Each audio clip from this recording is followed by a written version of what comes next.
이제 오늘부터 구약의 중요한 몇 족장들의 스토리를 함께 살펴보도록 하겠습니다. 가장 대표적인 족장이 아무래도 아브라함이죠. 아브라함, 그리고 이삭, 그리고 야곱, 그리고 요셉, 네 명의 인물들의 인생을 추적해 보면서 하나님이 새해 우리 각자에게 어떤 인생의 경영을 담고 있는가를 함께 적용해 보는 그런 기간으로 삼겠습니다. 우선 창세기 12장 1절을 좀 보실까요? 1절 보시면 아주 중요한 첫 번째 원리가 이 속에 담아져 있는데요. 여호와께서 아브라함에게 이르시되, 자, 앞을 좀 보십시다.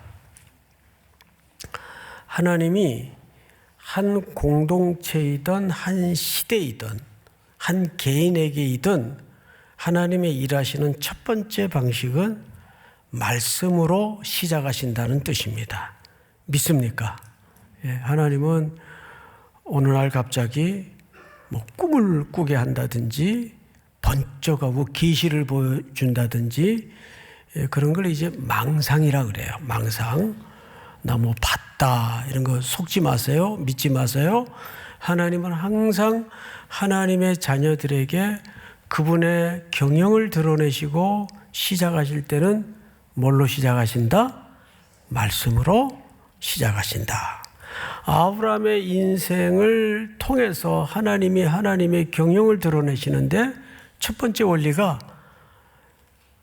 여호와께서 아브라함에게 이르시되, 할렐루야. 그래서 올해도 여러분들이 새해를 시작하면서 며칠 지났지만 작년에 일독했으니까 올해 좀 널널하게 가자. 맞는 거예요? 그거 아닙니다. 이런 거죠. 엊그제 밥 먹었으니까 오늘은 좀 쉬자. 맞아요? 오늘은 새날이 오면 허기진 배를 채워줄 새로운 양식이 또 필요합니다.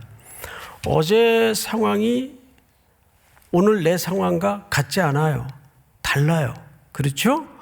때문에 오늘 아침에 눈을 뜨면 새날이 시작이 되면 새로운 은혜가 필요하단 말이에요. 그래서 하나님의 말씀은 매일 새롭습니다. 여호와의 자비와 긍휼이 무궁하심으로 이것이 아침마다 어떻게 했다 그랬죠? 새롭다 그랬어요. 하나님은 말씀을 통해서 자기 백성들에게 하나님의 경영을 드러내십니다. 그러니까 하나님의 백성들은 이 말씀을 떠나서는 물고기가 물을 떠나서는 살 수 없는 것처럼 살 수 없도록 돼 있어요. 자, 두 번째 잘 보세요. 이르시되 너는 너희 고향 친척과 아버지의 집을 떠나. 첫 번째 명령이 떠나라는 명령이에요. 그런데 세 가지를 떠나라 그랬어요. 너의 고향과 친척과 마지막 세 번째는 뭐죠? 아비집. 여러분, 이 순서에 어떤 원리가 담아져 있습니다. 뭐냐면 익숙한 것들로부터 점점 그 익숙함이 짙어져 가는 순서예요. 고향, 친척, 가장 떠나기 어려운 공간이 어디입니까? 집입니다. 이 집은 단순히 건물을 얘기하는 건 아니죠. 이것은 그러니까 이제 당장 오늘 집에 돌아가서 독립해야 되겠다. 부모들에게 그런 의미가 아니고 여기서는 육의 것들, 익숙한 육의 것들을 가장 어려운 게 육신의 익숙함이에요. 이것들로부터 결별을 선언해야 돼요. 아마 각자가 이 익숙함에 묶여있는 익숙한 것들이 있어요. 그게 뭐예요? 그걸 떠나야 돼요. 오늘 첫 주일날 하나님께서 우리 각자에게 주는 아주 비수 같은 메시지입니다. 그걸 떠나야 돼요. 그 다음에 뭐라 그랬어요? 떠나 내가 네게 보여줄 땅으로 가라. 자, 이 한마디에도 어마어마한 이야기가 담아져 있는데, 자, 우선 내가 네게 주는 땅으로 가라고 얘기하지 않았어요. 내가 네게 무슨 땅이요? 보여줄 땅. 왜? 어차피 줄 건데 주는 땅으로 가라고 얘기하지 않고 보여줄 땅으로 가라라고 얘기를 했을까요? 여기 신앙인의 딜레마가 있습니다. 우리는 말씀을 읽다가 이렇게 예배를 드리다가 또 설교를 듣다가 은혜도 받아요. 어떤 아주 정확한 하나님의 메시지도 받을 수 있어요. 예스, 맞아, 이거다. 확 마음에 중심에 불이 붙는 것 같은 충격과 은혜가 올 수도 있어요. 근데 딜레마가 뭐냐면 거기서 손 털고 끝난다는데 딜레마가 있어요. 그 땅은 오늘 여기 정확하게 뭐라고 되어 있는가 보여줄 땅이에요. 그 땅은 어떻게 우리가 누리는 땅으로 될 수 있습니까? 어떻게 행동해야 돼요. 떠나야 돼요. 제가 목포 선교 가서 둘째 날 새벽에 우리 청년들에게 이청들이 지금 많이 내려가 있는데 이런 얘기를 했어요. 안토니 캠벌리라는 유명한 사회학자가 미국에 계신데 이분이 자기 전공처럼 85세가 넘으신 어르신들에게 딱 질문을 하나 던지고 설문을 했어요. 만약에 당신들이 85세쯤 이제 건너와서 산 끝에 제일 후회되는 거 3가지만 한번 꺼내봐라. 적어내봐라. 설문을 조사한 거예요. 오랜 시간에 걸쳐서 그 사연마다 사정마다 많은 아쉬움이 쏟아졌겠죠?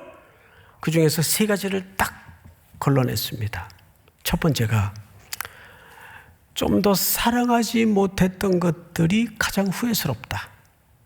좀 더 사랑했을 걸. 두 번째가 뭐냐면 좀 더 나누지 못했던 것들.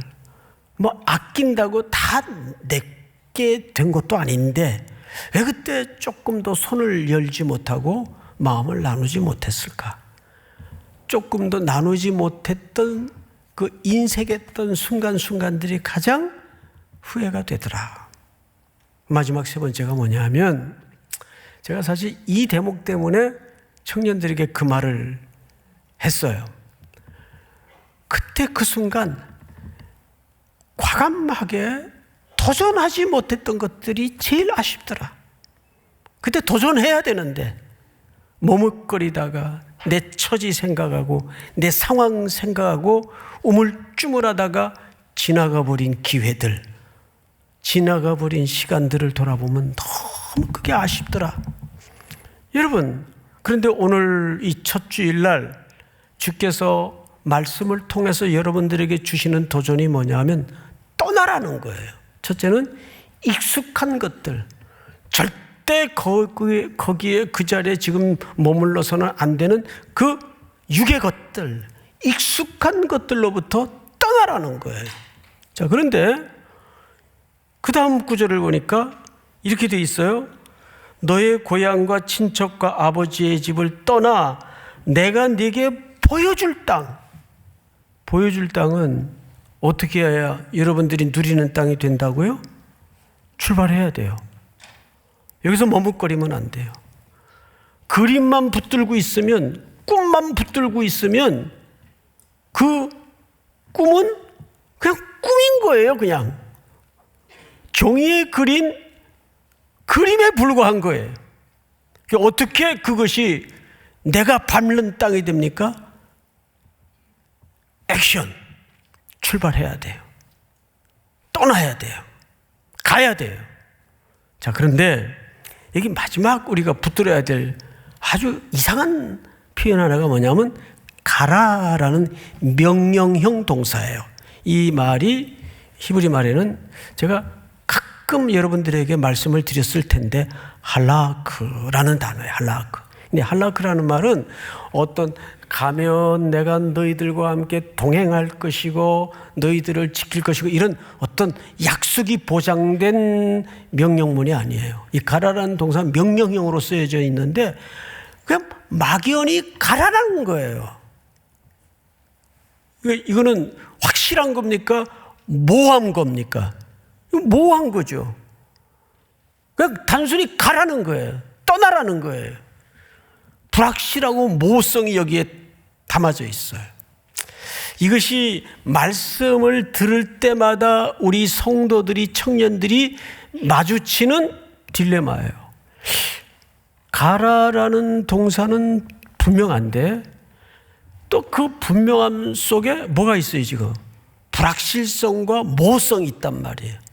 뭐 어떻게 가라는 건지, 어디로 가라는 건지. 근데 이게 우리 신앙인들의 여정이에요. 돌아보면 막연하게 그냥 떠날 수밖에 없을 때가 얼마나 많습니까? 우리 성경 한 구절을 볼까요? 히브리서 11장을 좀 띄워주세요. 제가 읽겠습니다. 믿음으로 아브라함은 부르심을 받았을 때 순종하여 장래의 유업으로 받을 땅에 나아갈새, 이건 이제 결과론적인 얘기예요. 나아갈새, 어떻게 나갔다고 돼 있어요? 갈 바를 알지 못하고 나아갔으며.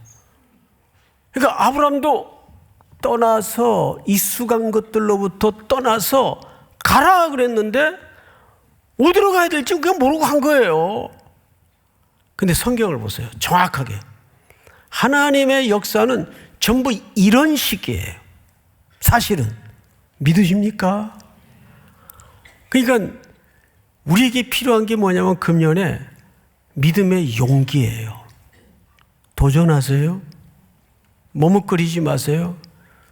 망하면 책임질래요? 책임질게요. 제가 이 정도까지 극단적으로 얘기하는 이유가 있어요. 여러분들의 아버지가 누구십니까? 송태근이 아니잖아요. 자꾸 저보고 아버님 그러지 마세요. 뭐 어떡하라고 나보고. 어? 여러분들의 아버지 누구세요? 하나님이세요. 그 아버지는 전능하세요. 육신의 부모들은 자녀들을 정말 잘 키우고 책임지고 싶어도 자기에게 여력이 안 되고 실력이 안 되고 능력이 안 되면 어쩔 수 없는 거예요. 학교 중단시키고 못 보내는 거예요. 그 부모들이 뭐 거짓말로 악감을 가지고 그랬겠어요? 육신의 부모는 마음은 있어도 안 될 수가 있을 때가 많아요. 근데 제가 무조건 용기를 내서 믿음으로 도전하라는 이유는 딴 게 아니에요. 여러분들에게는 궁극적인 실패란 있을 수가 없어요. 그 사실을 믿으십니까? 궁극적인 과정 속에서 실패처럼 보이는 경우는 있을 수 있어요. 그런데 우리 아버지는 그 과정 속에서 실패처럼 보이는 그 장면도 나중에 엎으세요. 멋지게 뒤집으십니다. 역전의 명수예요. 믿으십니까? 이제 금년에는 오늘 주시는 말씀을 통해서 그래, 내가 별로 가진 것도 없고 스펙도 없고 여러 가지로 내가 부족한 건 맞지만 내 아버지의 약속을 믿고, 그러니까 가라 할 때는 결국 하나님이 대책 없이 우리를 등 떠밀어서 야, 나는 이제 너희들 출발시키고 떠나보냈으니까 손 털고 내 할 거 다 했다 그러시는 하나님이 아니란 말이에요. 요한복음에도 예수님이 제자들을 세상에 보낼 때 성령님을 동행시켜서 함께 보냈어요. 마태복음 28장에도 위대한 사명을 땅에 남겨진 제자 공동체에게 약속하실 때에도 땅끝까지 이르러 내 증인이 되라. 내가 세상 끝날까지 항상 너희와 함께 있으리라. 예수님이 이 땅에 오실 때도 뭘로 오셨어요? 임마누엘, 내가 너희와 함께함이다 라는 의미를 담은 임마누엘로 오셨습니다. 그러니까 사실 이 가라라는 그냥 막연한 명령형 동사에는 그 이면에는 하나님의 뭘 담보한 겁니까? 보호와 인도와 동행을 담보한 겁니다. 믿으십니까? 거기에 우리의 뭐가 필요해요? 보여줄 땅이 그 언제까지 보고만 있을 거예요?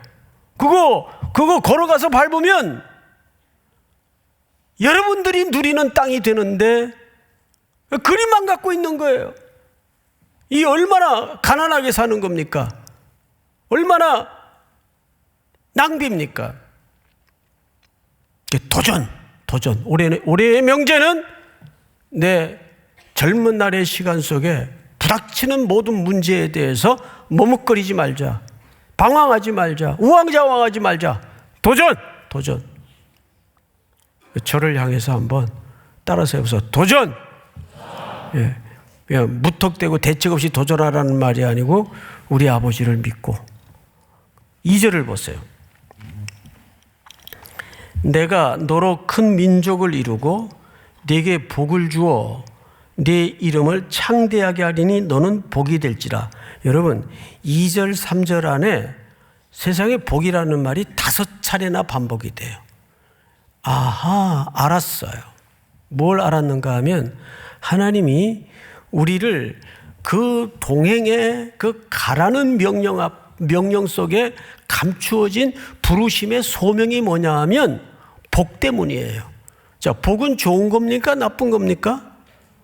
여러분, 복은 나쁜 게 아니에요.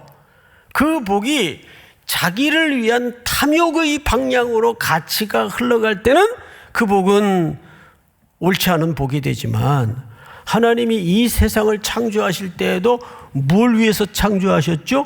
복을 주기 위해서 창조하셨어요. 그런데 인간이 하나님을 거스리고 반역하면서 그 복이 병이 들고 이 땅은 저주가 가득한 세상으로 바뀌고 말았습니다. 그래서 이 땅의 기본적인 질서는 저주예요. 이 땅의 수많은 피부름, 비명, 전쟁, 기근, 갈등, 분노, 살인 이런 모든 것들이 저주 속에서 잉태되는 증상들입니다. 하나님을 떠난 인류의 결과예요. 그런데 하나님은 왜 아브라함을 소명하셔서 부르셔서 보내시는가? 그 저주 가득한 세상과 땅을 향해서 그 저주를 갈아엎고 거기에 하나님의 복을 재건하고 하나님의 복을 회복하기 위해서 우리를 부르시는 거라고요. 이게 뭐예요? 오늘 우리식으로 표현하자면 미셔널 처치예요. 여러분들을 왕 같은 제사장으로 부르시고 소명하시는 것도 하나님이 이 세상에 뭘 바꾸기 위해서 저주를, 한숨을, 눈물을 복으로 바꾸기 위해서 전날의 한숨 변하여 노래로 바꾸기 위해서 비명을 하나님을 향한 찬양으로 바꾸기 위해서 우리를 소명하시고 부르시는 겁니다. 믿으십니까? 그러니까 하나님이 우리를 부르신 목적에는 이런 세상의 저주의 현장마다 제가 오늘도 아침에 일찍 눈을 떠서 참 마음에 흐뭇함이 밀려 올라오는 겁니다. 늘 1년 내내 외롭게 그저 허전하게 텅 빈 예배당에서 몇 안 되는 할머니 할아버지들 이렇게 앉아 계신데 예배 인도하시던 목회자들이 오랜만에 이제 코로나도 끝나고 우리 시퍼런 청년들이 가서 오랜만에 폭작폭작하고 바글바글하고 함께 소리 높여 예배드리고 찬양하고 그런 행복한 주일을 보내겠구나. 목포성교회 이번에 한 700명 가까이 지금 올라오고 있는 중이에요. 얼마나 행복할까. 그 죽은 땅과 같은 산골 시골 구석까지 우리 청년들이 흘러가서 복을 빌고 복을 선포하는 미셔널 처치로서의 사명을 지금 감당하고 있는 거예요. 얼마나 그 목사님들이 좋을까? 교회 성도들이 용기를 가질까? 힘을 낼까? 참 감사하죠. 그러니까 우리가 하나님이 우리를 부르시는 데에는 아쉬워서 부르시는 게 아니에요. 제가 언젠가 헌금을 설명하면서 이런 말씀을 드렸죠. 하나님이 돈이 없어서 궁에서 헌금을 하라는 게 아니에요. 이 일은 내가 꼭 내 사랑하는 아무개와 하고 싶다. 이런 뜻입니다. 그러니까 하나님의 부름 초대 속에는 그런 의미가 담아져 있는 거예요. 우리도 그러잖아요. 어디 가다가 이렇게 좋은 데 보면 맛있는 음식이 있으면 제일 먼저 누가 생각이 나요? 제일 사랑하는 사람이 생각이 나잖아요. 자기 아내 내버려 두고 저거 옆집 아줌마 생각나고 그러면 그거 이상한 거죠. 그러니까 어떤 부름 속에는 하나님이 이 일을 이번에 꼭 누구랑 좀 같이 하고 싶다. 그 중간에 좀 엉뚱한 얘기를 해서 죄송하지만 손흥민 선수가 독일에서 넘어올 때 20대 초반에 넘어왔어요. 근데 EPL 리그가 굉장히 거친 리그 아니에요. 적응을 처음에 못했어요. 방황했어요. 그래서 다시 자기를 기뻐해주고 환영해주는 독일로 돌아가려고 마음의 결심을 했었는데 그때 그 감독이 포체티노라는 감독이 지금은 다른 사람으로 바뀌었지만 손흥민 선수를 면담을 했어요. 딱 한마디. 내 계획 속에는 네가 있다. 그러니까 돌아갈 생각하지 마라. 그 한마디의 마음을 그냥 바로 접었습니다. 그러니까 아시아 선수가 여러 가지 악조건 속에서도 EPL 리그에 득점왕까지 했잖아요. 그 한마디 때문에. 하나님의 계획 속에 여러분이 있습니다. 믿습니까? 그런데 하나님은 다 된 사람, 남을 할 데가 없는 사람, 스펙이 갖춘 사람을 통해서 그분의 은혜를 드러내지 않습니다. 고린도전서 1장에 보면 띄워주세요. 형제들아 너희를 부르심을 보라. 육체를 따라 지혜로운 자가 많지 아니하며 능한 자가 많지 아니하며 문벌 좋은 자가 많지 아니하도다. 없다는 건 아니에요. 많지 않도다. 대체적으로 우리 교회 진장님들 보세요. 저서부터 조금 뭐딘가 모자래요. 그래서 제 별명이 모질이에요. 모질이. 왜 친구들이 그래요? 아니 너는 어떻게 목회를 하냐 그래가지고 맨날 질질 흘리고 잊어먹고 다니고 흘리고 다니고 어떻게 목회를 하냐? 저도 모르죠. 불가사의죠. 그러나 잘 들어보세요. 하나님께서 세상에 미련한 것들을 택하사 지혜 있는 자들을 부끄럽게 하려 하시고 세상에 약한 것들을 택하사 강한 것들을 부끄럽게 하려 하시며 하나님께서 세상에 천한 것들과 멸시받는 것들과 없는 것들을 택하사 있는 것들을 폐하려 하시나니 다 같이 시작. 아무 육체도 하나님 앞에서 자랑하지 못하게 하려 하심이라. 아멘. 오직 하나님이 하셨군요. 하나님이 여기까지 인도하셨군요. 그분을 똑똑하고 잘난 사람들 앉혀놓으면 자기가 똑똑해서 된 거예요. 잘나서 된 거예요. 스펙이 좋아서 된 거예요. 내가 할 만한 재능이 있으니까 이 결과가 나온 거예요. 이렇게 된다고요. 사람은 어쩔 수 없어요. 이는 아무 육체도 하나님 앞에서 자랑하지 못하게 하려 하심이라. 그러니까 하나님께서 아브라함을 불러서 아브라함도 이제 이후의 생애를 보면 얼마나 미친 짓을 많이 해요. 얼마나 엉뚱한 짓을 많이 해요. 그걸 한 걸음 한 걸음 하나님이 설득하시고 기다리셔서 아브라함을 아브라함 되게 만드는 거예요. 여기 또 하나의 딜레마가 있어요. 여러분 이제 복을 흘려보내는 존재가 돼야 되는데 11장 30절에 보시면 이렇게 되어 있습니다. 우리 찬양대만 한번 읽어볼까요? 30절 11장 30절 시작. 다시 시작. 네.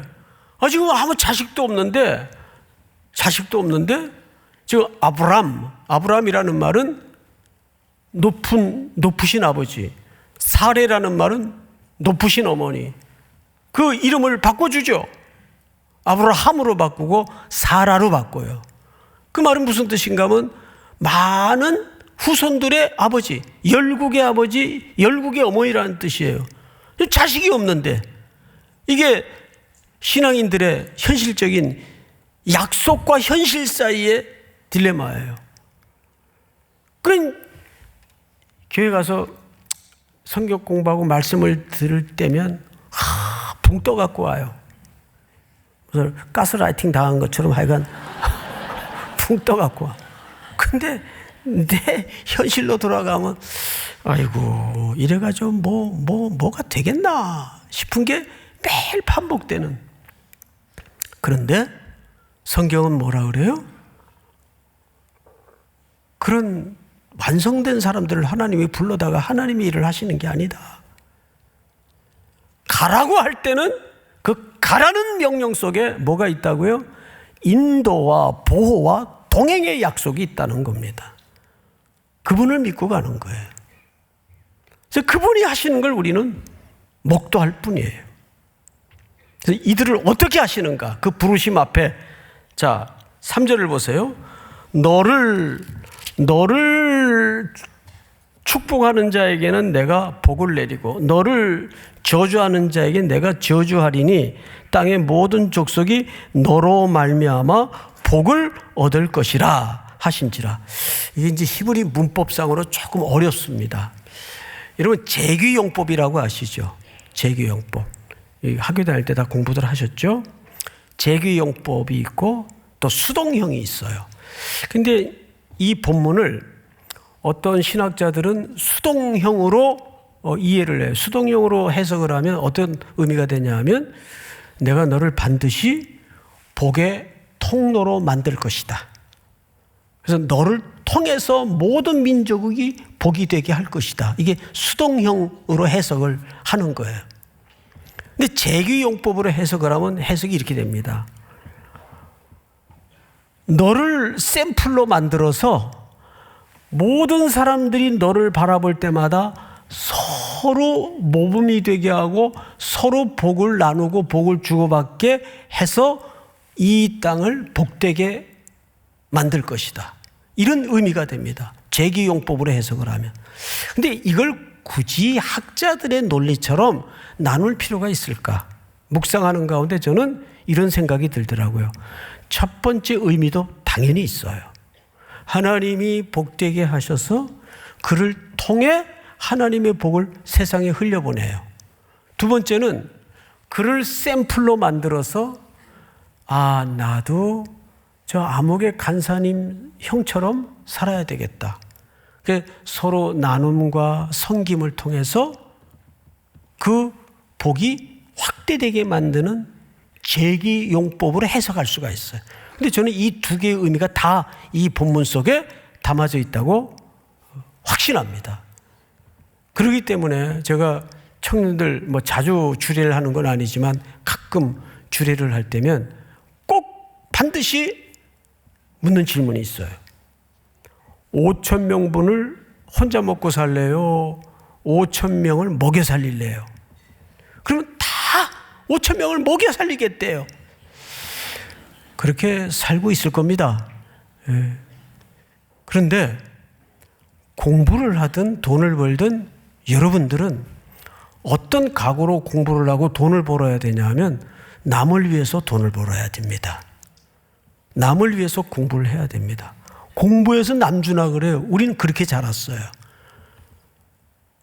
워낙 찌질하고 가난했던 시대이기 때문에 어쨌든 누군가를 밟고 올라가서 내가 성공을 해야 하나님께 영광이 된다고 잘못 배웠어요. 공부해서 남 주고 돈 벌어서 남 주는 거예요. 그리고 인생의 논리가 또 그렇게 돼 있어요.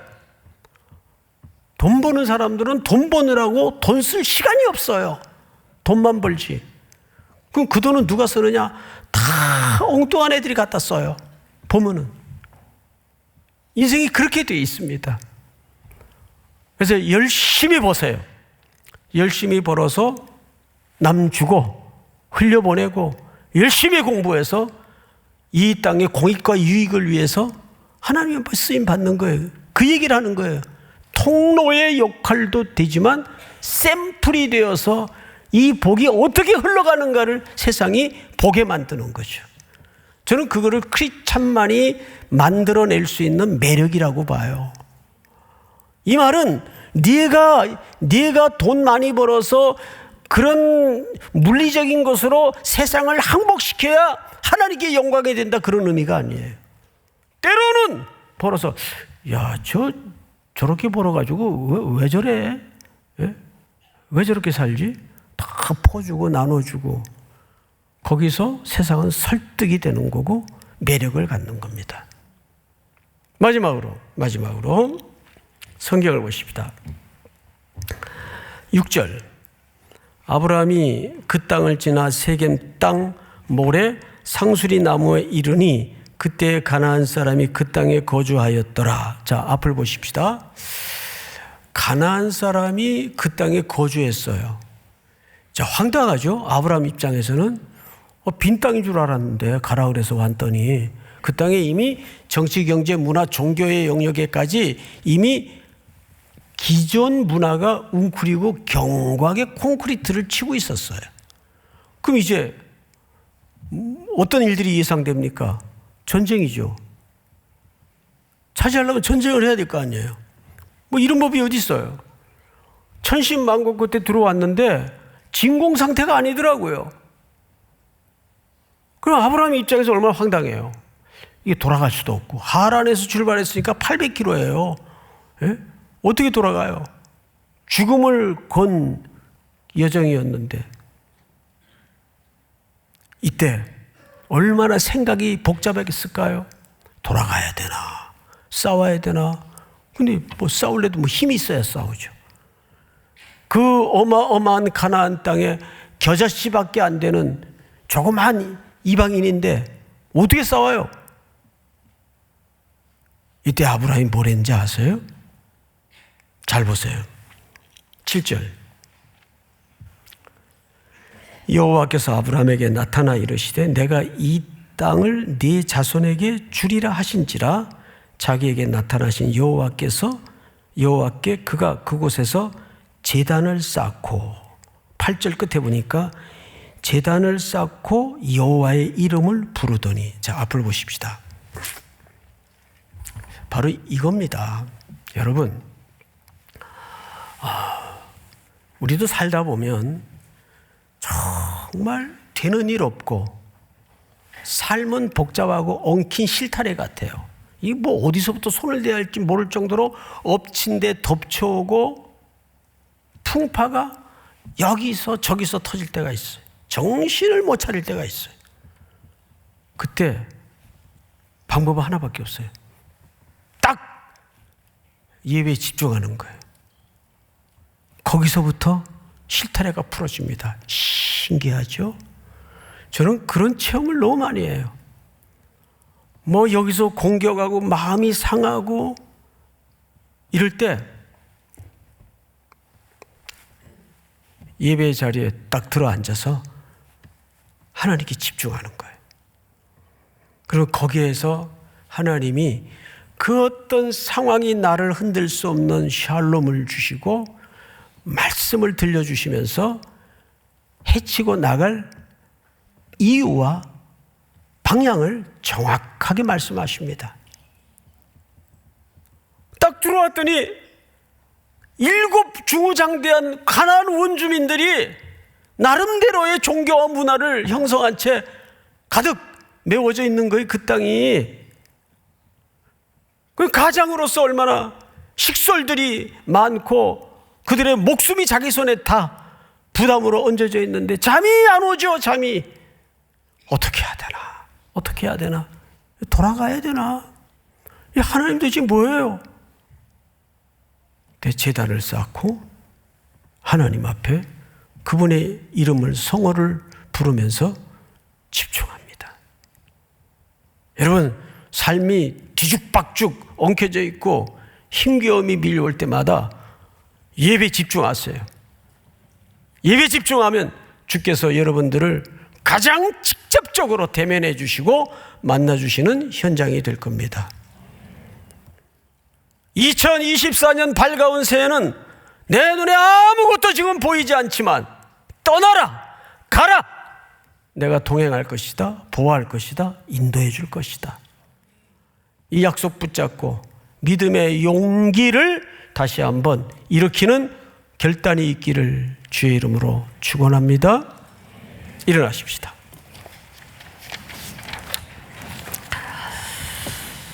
주님 말씀하시면 내가 나아가리라.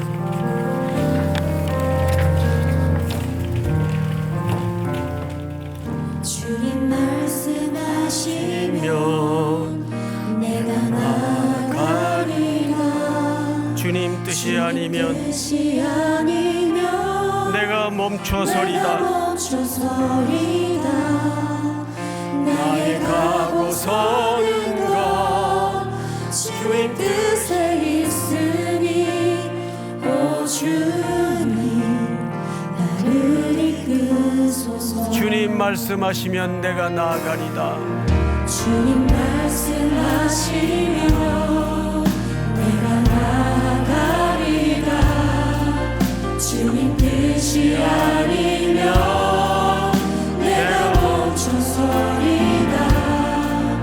나의 가고 서는 것 주님 뜻에 있으니 오 주님 나를 이끄소서. 오른손을 높이 들고 뜻하신 그곳에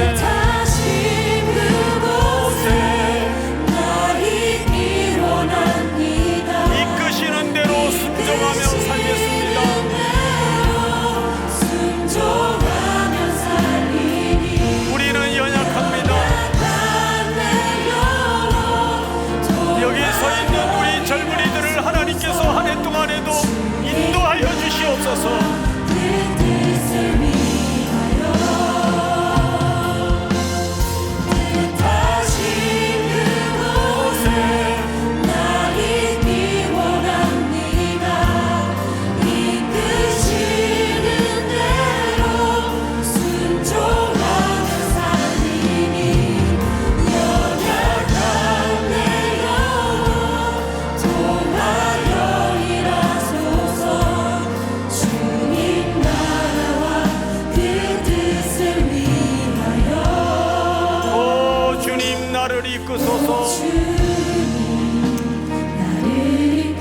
우리 목소리로만 오 주님 나를 이끄소서.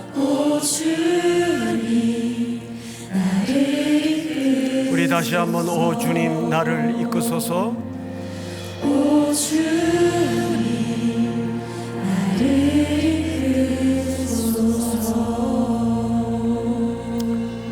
지금은 우리 구주 예수 그리스도의 은혜와 하나님 우리 아버지의 놀라우신 사랑하심과 성령님의 교통, 위로 충만케 하시는 역사가 오늘 머리 숙여 경배하며 새날 새해를 시작하는 사랑하고 사랑하는 우리 귀한 3일의 성도들, 청년들, 해외, 국내, 멀리 출타해 있는 가족들, 그리고 복중의 생명까지 영원토록 함께 있을지어다. 아멘.